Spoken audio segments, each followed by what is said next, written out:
Menteri Perang Amerika Serikat Pete Hegseth membandingkan kepemimpinan Iran dengan tikus. Ia menyatakan pemimpin tertinggi Iran yang baru sebagai pengecut.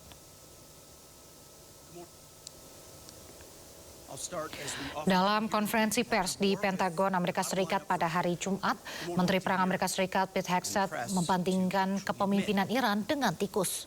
Hegseth menyebut karena putus asa dan bersembunyi, mereka telah bersembunyi di bawah tanah meringkut ketakutan seperti yang dilakukan tikus. Ia juga menghina pemimpin Iran sebagai pengecut lantaran sempat mengeluarkan pernyataan tertulis tanpa suara maupun video. Sebelumnya, mantan pemimpin tertinggi Iran, Ayatollah Ali Khamenei, tewas dalam konflik Amerika Serikat, Israel, dan Iran. Putranya, Mujtaba Khamenei, terpilih sebagai penggantinya pada hari Minggu. Leadership is in no better shape. Desperate and hiding, they've gone underground, cowering. That's what rats do. We know the new so-called not-so-supreme leader is wounded and likely disfigured. He put out a statement yesterday, a weak one, actually, but there was no voice and there was no video. It was a written statement. He called for unity. Apparently killing tens of thousands of protesters is his kind of unity. Iran has plenty of cameras and plenty of voice recorders. Why a written statement? I think you know why. His father, dead. He's scared, he's injured, he's on the run, and he lacks legitimacy. It's a mess for them. Who's in charge? Iran may not even know. Usai Menteri Perang Amerika menghina pimpinan Iran pengecut, sebaliknya Presiden Iran Masoud Pezeshkian terlihat turun ke jalan bersama warga Iran berpartisipasi dalam pawai di perayaan Hari Al-Quds sedunia. Ini menjadi penampilan pertamanya di publik sejak awal perang.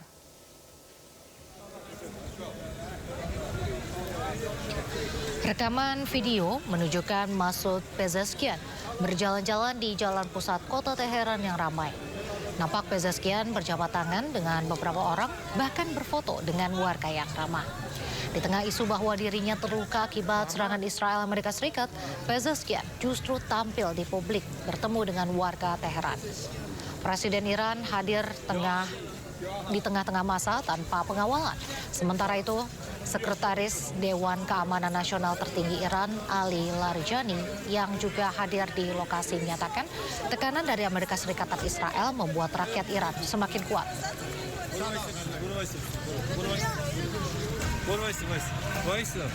مشکلش اینه که عقلش نمیرسه که ملت ایران ملت رشیدن، ملت قوی هم، ملت با اراده هم. هرچی اون فشار بیاره اراده ملت قوی تر میشه. این حمله هایی که میکنه از ترسه، از استیصاله. کسی که قوی باشه وسط تظاهرات بمباران نمیکنه. Pemirsa, sebuah pernikahan yang sangat tidak biasa terlihat di Teheran, Iran. Pengantin pria dan wanita memegang senapan dan salinan Al-Quran di tengah perang Amerika Serikat Israel melawan Iran. Pasangan pengantin tersebut tetap menggelar upacara pernikahan di tengah perang Amerika Serikat Israel melawan Iran. Pernikahan ini dianggap sebagai semangat sejati rakyat Iran yang berdiri teguh melawan musuh dan tetap siap membela negara.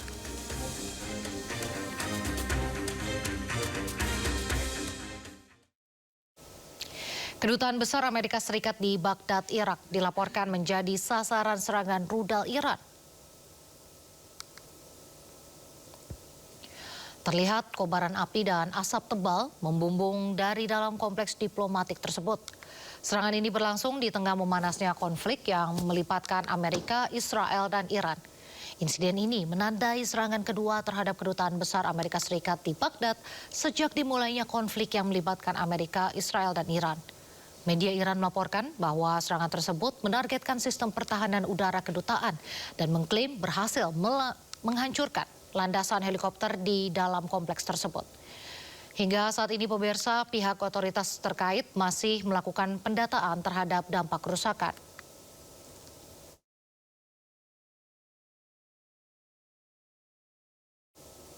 Sebelumnya, Korps Garda Revolusi Iran menargetkan kapal tanker Amerika Serikat di perairan Irak. Serangan tersebut menewaskan 1 awak kapal. 2 kapal tanker yang rusak parah terlihat terbakar di perairan Irak setelah diserang pada Rabu malam waktu setempat. Otoritas pelabuhan Irak menyebut serangan dilakukan oleh perahu yang membawa bahan peledak. Dalam insiden ini, 1 awak kapal dilaporkan tewas, sementara 55 orang lainnya berhasil diselamatkan. Serangan ini menandai eskalasi terbaru dalam rangkaian serangan balasan Iran yang berdampak pada jalur distribusi energi di kawasan Timur Tengah. Presiden Republik Indonesia Prabowo Subianto memerintahkan jajarannya mengkaji sejumlah opsi penghematan guna antisipasi lonjakan harga minyak imbas membaranya perang di Timur Tengah. Salah satu yang dipertimbangkan ialah penerapan work from home yang sebelumnya pernah diterapkan di masa pandemi COVID-19. Hal tersebut disampaikan Prabowo dalam sidang Kabinet Paripurna di Istana Negara Jakarta kemarin Jumat. Kita hadapi perkembangan yang terjadi secara global di kawasan Eropa dan Timur Tengah. Dan ini tentunya memberi dampak kepada kita karena akan mempengaruhi harga BBM. Harga BBM juga bisa mempengaruhi harga makanan. Kita alhamdulillah sudah mengamankan masalah pangan yang mendasar. Masalah BBM kita sebenarnya sudah punya rencana-rencana, ini akan kita akselerasi. Ya. Tapi tentunya kita juga sekarang harus melakukan langkah-langkah yang proaktif. Dalam arti kita harus melakukan penghematan konsumsi BBM. Ya, kita tidak bisa menganggap bahwa apapun terjadi kita aman, ya kita bersyukur kita aman, tapi kita tidak ada upaya untuk mengurangi konsumsi BBM kita. Banyak negara sudah melakukan langkah-langkah. Mungkin Seskap, ada Seskap? Oh. Ada slide untuk memberitahu berapa langkah ini. Langkah Pakistan ya. Ini hanya sebagai perbandingan. Jadi mereka menganggap ini sudah kritis. Jadi dikatakan critical measures.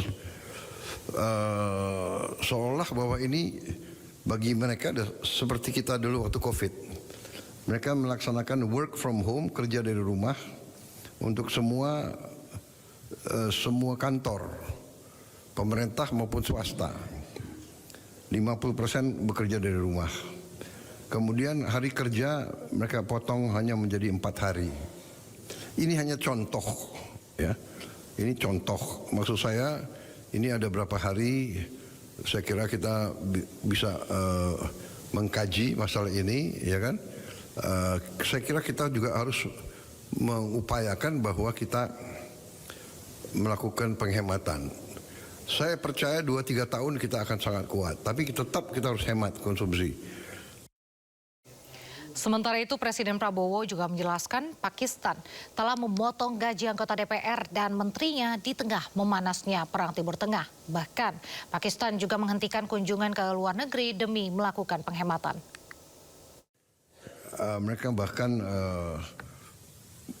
mengurangi gaji untuk anggota kabinet, untuk anggota DPR, dan semua penghematan gaji ini dikumpulkan untuk membantu kelompok yang paling rentan atau kelompok yang paling lemah.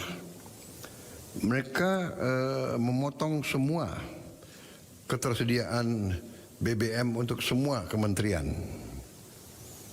Dan mereka mewajibkan 60% kendaraan pemerintah untuk tidak digunakan pada setiap saat. Kemudian mereka menghentikan semua belanja AC, ya, belanja kendaraan, belanja mebel dari semua lembaga pemerintahan. untuk waktu yang tidak ditentukan. Mereka hentikan semua kunjungan ke luar negeri, kemudian mereka kurangi, tidak boleh menggunakan dana pemerintah untuk acara-acara pesta dan sebagainya. Kemudian semua lembaga pendidikan